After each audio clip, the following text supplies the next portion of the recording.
Hello guys, welcome back to the channel. कैसे हैं आप सब? आज बात करने वाले हैं कॉम्पैक्ट एसयूवी कार्स के बारे में। और कॉम्पैक्ट एसयूवी भैया एक ऐसा सेगमेंट है जहां पर इंडियन कार्स की धड़कन, जान, दिल सब बसता है। क्यों? क्योंकि यहाँ पे बिकती है Tata Nexon, Maruti Brezza, Mahindra XUV 3XO, Hyundai venue, Fronx etcetera. और कुछ टाइम पहले स्कोडा भी इस सेगमेंट में उतरा था अपनी स्कोडा काइलैक को लेकर, जिसने इतना अच्छा परफॉर्म करा है दोस्तों कि आज की डेट में 60% स्कोडा की जो सेल्स है वो काइलैक अकेली कर रही है। अगर मैं बात करूं टर्बो इंजन्स की, और आपको लिटरली अगर टर्बो इंजन से प्यार है, आपको बेस्ट ड्राइविंग डायनामिक चाहिए, सेफेस्ट कार चाहिए, तो स्कोडा काइलैक को कंपटीशन आज की डेट में कोई भी नहीं है। अब इन लोगों ने क्या करा है दोस्तों, क्योंकि शायद स्कोडा ने भी कुछ स्टडी करी, रिसर्च करा, और करना बनता भी है क्योंकि ये गाड़ी अच्छा परफॉर्म कर रही है। एंड दे रियलाइज कि मीनवाइल जब तक ब्रेजा फेसलिफ्ट नहीं आ रही, या फिर जब तक Hyundai अपनी क्रॉसओवर बेयॉन को मार्केट में नहीं उतार रहा, तो क्यों ना हम कुछ चेंजेस करें। तो ये लोग दो नए वेरिएंट्स को लेकर आए हैं जिसके बारे में आज हम बात करें। 7.59 लाख यानी कि 7,60,000 रुपए से मात्र आपको स्कोडा का 1 litre turbo 5 star safest car, एक प्रीमियम कॉम्पैक्ट एसयूवी ये लोग ऑफर कर रहे थे ऑलरेडी। पर अब इन्होंने क्या करा है दोस्तों, ये लोग दो वेरिएंट को और लेकर आए हैं, जहां पर क्लासिक प्लस और प्रेस्टीज प्लस वेरिएंट भी इन लोगों ने ऐड करा है। तो चलिए समझने की कोशिश करते हैं कि क्या अब ये गाड़ी थोड़ी सी और ज्यादा वैल्यू फॉर मनी बनती है। क्योंकि कुछ टाइम पहले ऐसा फीडबैक्स आया था मार्केट में लोगों की तरफ से, आप लोगों की तरफ से, कि जो स्कोडा के वेरिएंट्स है इसकी प्राइसिंग थोड़ी सी एग्रेसिव रखी है इन लोगों ने, कॉस्टलियर साइड पे भी रखी है। तो चलो फटाफट से समझते हैं कि क्या नया है इन वेरिएंट्स में। Let's go. सो जैसे हम बात कर रहे थे कि क्लासिक आपको 7.59 लाख का देखने को मिलता है, तो क्लासिक प्लस इन लोगों ने यहाँ पे इंट्रोड्यूस करा है 8,25,000 रुपीज से। और अब अच्छी बात है दोस्तों कि पहले क्लासिक में आपको ऑटोमेटिक देखने को नहीं मिलता था, पर इस क्लासिक प्लस में आपको 9,25,000 से ऑटोमेटिक ऑप्शंस भी देखने को मिलेंगे।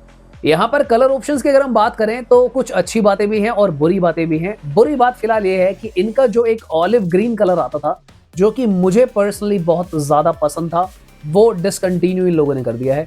और अब यहाँ पर आपको बेस मॉडल से ही एक चेरी रेड कलर को इंट्रोड्यूस इन लोगों ने कर दिया है। साथ ही में ये लोग एक ऐसी प्रॉब्लम भी सॉल्व कर रहे हैं जो आपको अक्सर टाटा नेक्सॉन और मारुति ब्रेजा में देखने को मिलती है, इनफैक्ट फ्रोंक्स में भी, कि आपको बेस सेकंड बेस में ना ब्लैक कलर्स नहीं मिलते।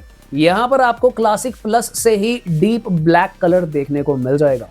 तो यानी कि दोस्तों अब आप भी बनेंगे गैंगस्टर माफिया स्कोडा के साथ, वो भी सिर्फ सेकंड बेस से। तो चलो फटाफट से समझते हैं कि क्लासिक प्लस में आपको क्या क्या मिलेगा। एंड ऑब्वियसली जो क्लासिक में आता है वो तो मिलेगा ही, साथ ही में क्लासिक प्लस वाली चीजें भी आ जाएंगी। तो सारा कुछ देखते हैं कि क्या क्या मिलने वाला है क्लासिक प्लस में। तो यहाँ पर क्लासिक के फीचर्स दिए हुए हैं, तो क्लासिक के फीचर्स तो होंगे ही, तो एक बार ये देख लेते हैं। स्कोडा क्रिस्टलाइन एलईडी हेडलैम्प्स आ गए, साथ ही में एलईडी डे टाइम रनिंग यानी कि डीआरएल्स आ गए। क्रिस्टलाइन एलईडी टेल लैंप्स भी आ गए, एज स्टैंडर्ड 6 एयरबैग्स आ गए, फ्रंट साइड कर्टन, बहुत अच्छी बात है। 25 प्लस सेफ्टी फीचर्स आ गए, एबीएस, ईबीडी, ईएससी, टीसीएस ये सब भी आ चुका है। ब्रेक डिस्क वाइपिंग आ गया, parking sensor at rear, R16 steel wheel without cover ये हट जाएगा अब, क्योंकि क्लासिक प्लस की भी हम बात कर रहे हैं, तो आगे जाकर यहाँ पे आपको 16 इंचेस में लोग व्हील कवर दे देंगे। मैनुअल एसी आपको देखने को मिल रहा है, driver seat manual height adjustable, okay, adjustable headrest for all seats, ये बहुत अच्छी बात है क्योंकि ब्रेजा अपने बेस मॉडल में एडजस्टेबल हेडरेस्ट नहीं देता। रूफ रेल्स आपको मिल गए यार, ये भी मुझे काफी अच्छा लगता है। जो कंपनी से रूफ रेल्स आ जाए ना अगर बेस मॉडल से लगे तो बहुत सही रहता है, वो बाहर का ग्लू व्लू का कोई सीन नहीं रहता, ना ही कोई छत में आपको छेद करवाना। Front end rear door armrest with cushioned upholstery, very nice. Electrically adjustable exterior mirror, tilt and telescopic steering wheel. भाई ये टिल्ट एंड टेलीस्कोपिक ना, पहली बात तो मैं रियलाइज करता हूँ सिर्फ टॉप वेरिएंट्स में लोग देते हैं। और जितना मुझे याद आ रहा है दोस्तों कि मेरे पास जो पोलो थी ना यार, उसके अंदर भी tilt and telescopic steering wheel था, और मेरा शायद सेकंड बेस था पोलो का। तो ये लोग यार स्टार्टिंग से ही ना टिल्ट एंड टेलीस्कोपिक स्टीयरिंग तो देते ही आए हैं। 12 वोल्ट का पावर सॉकेट फ्रंट में आ गया, रेडियो फिटमेंट प्रिपरेशन। चलो ये सब तो है ही, अब क्लासिक प्लस के फीचर्स देख लेते हैं क्या इन्होंने नया ऐड कराया। तो लो भैया, electric sunroof with anti pinch technology डाल दिया, R16 steel wheel with full cover, जो मैं आपको बोल रहा था कि कवर्स आ जाएंगे, rear LED reading lamp, okay, तो ये पहले नहीं था क्या। क्रूज कंट्रोल, वेरी गुड भाई, ये तो बड़ा स्वाद आ गया। मल्टी फंक्शनल स्टीयरिंग व्हील, क्या बात है भाई साहब, यानी कि स्टीयरिंग माउंटेड कंट्रोल्स आ गए। Front end rear speakers 4 number, यानी कि 4 स्पीकर भी डाल दिए, क्या बात है। पर स्पीकर तो डाल दिए, इंफोटेनमेंट सिस्टम तो आया नहीं अभी तक। Auto dimming interior, rear view mirror, automatic front wiper system with range sensor, ये तो कुछ गड़बड़ लग रही है दोस्तों। क्लासिक प्लस में एक काम करते हैं, जरा नीचे वाला देखते हैं सिग्नेचर, तो क्लैरिटी आ जाएगी। टीपीएमएस सिग्नेचर में मिलेगा, R16 अलॉय व्हील सिग्नेचर में मिलेंगे, 17 इंचेस का टच इंफोटेनमेंट सिस्टम सिग्नेचर में मिलेगा, रियर वाइपर वॉशर डीफॉगर भी आपको सिग्नेचर में मिलेगा। रियर एसी वेंट्स भी सिग्नेचर में मिलेंगे। प्रेस्टीज प्लस से जाने से पहले जो चीजें मैंने रियलाइज करी हैं, एक तो बहुत अच्छा काम करा, काफी सारे वैल्यूएबल और इंपॉर्टेंट फीचर जो है इस नए क्लासिक प्लस में स्कोडा ने डाल दिए। पर सबसे बड़ी गलती इन्होंने क्या करी है, 4 स्पीकर तो दे दिए, इंफोटेनमेंट सिस्टम दिया ही नहीं। हालांकि अब अगर आप चाहें तो 20-15 हज़ार रुपए का लग जाएगा, क्योंकि स्पीकर तो लग ही गए हैं, तो खाली इंफोटेनमेंट लगवाना है and car is good to go. Classic plus में आपको इन लोगों ने क्रूज कंट्रोल भी दे दिया, टिल्ट एंड टेलीस्कोपिक स्टीयरिंग दे दिया। पर मुझे लगता है अभी भी रियर एसी वेंट इनको क्लासिक प्लस में देने चाहिए थे। आप लोगों को क्या लगता है, देने चाहिए थे या फिर नहीं देने चाहिए? इनफैक्ट आई ऑल्सो बिलीव कि रियर डिफॉगर भी डाल देते तो भैया ये बिल्कुल कॉम्पिटिशन में आ जाती नेक्सॉन और ब्रेजा के। और जो लोग दुखी है ना, ये ब्रेजा आ ही नहीं रही है, उनको एक विकल्प मिल जाता। उससे बड़ी प्रॉब्लम मुझे क्या नजर आ रही है यार, अगर आप सिग्नेचर में देखोगे तो सिग्नेचर यानी कि आपका कितना 3rd वेरिएंट हो गया ये, इसके अंदर आपको वायर्ड एंड्रॉइड ऑटो और एप्पल कारप्ले देखने को मिल रहा है। और फनी बात यह है कि अभी तक इनके किसी भी वेरिएंट में हिल होल्ड कंट्रोल तो आया ही नहीं। हिल होल्ड कंट्रोल ये लोग सिग्नेचर प्लस से दे रहे हैं। भाई हिल होल्ड कंट्रोल क्या है, कोई लग्जरी फीचर है क्या? ये तो एक सेफ्टी फीचर है यार। अगर आप एक हिल पे हुए, फॉर एग्जाम्पल आप हिल्स पे जा रहे हो, ऊपर चढ़ाई कर रहे हो, कार को अगर आप रोकते हो या फिर कोई फ्लाईओवर है, कोई खड़ी मतलब ऊंचाई है, वहां पर कार अपने आप को रोकती है 3 सेकंड के लिए। ये तो बहुत इंपॉर्टेंट है यार। मैं थोड़ी देर पहले ब्रेज़ो को क्रिटिसाइज कर रहा था कि ये लोग रियर हेडरेस्ट नहीं दे रहे, पर यार वो लोग बेस मॉडल से आपको हिल होल्ड कंट्रोल दे रहे हैं। मुझे लगता है काफी लॉजिकल है, क्योंकि हेड रेस्ट तो मैं भाई मार्केट में जाके 1000 रुपए का खरीद के लगा भी दूंगा, पर मैं हिल होल्ड कंट्रोल कहां से लाऊंगा?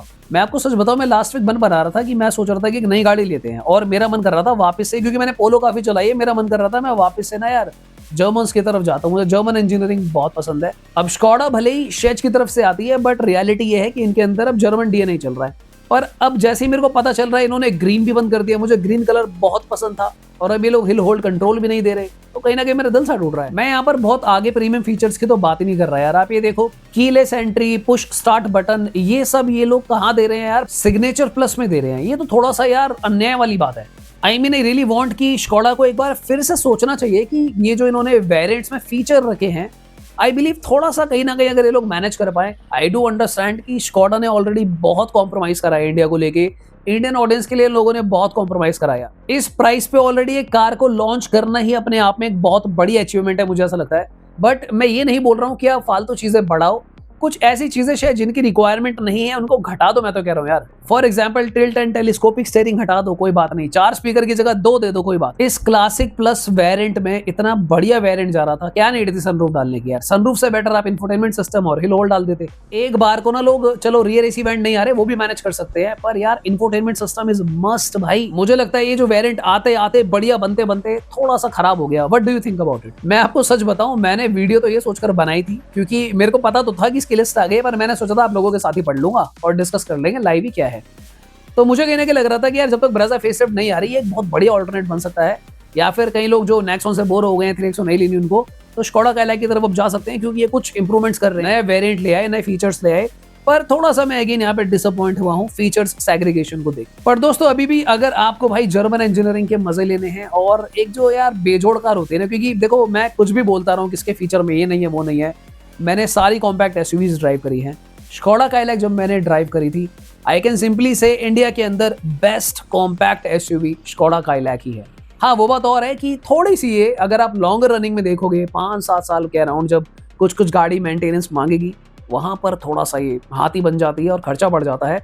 But if you can manage that, या फिर आप एक प्रोग्रेसिव अर्नर हो, वक्त के साथ आपकी अर्निंग्स बढ़ रही हैं, and you love to have a amazing car, और फ्यूचर में आप इसे मेंटेन करना चाहोगे, then I think you should go with Skoda Kailak. Alright guys, तो मुझे लगता है हम लोगों ने काफी सारी बातें कर ली आज इस गाड़ी के बारे में। तो फिर thank you so much for watching. मिलते हैं दोबारा किसी और दिन। Please like and subscribe. Bye bye, take care.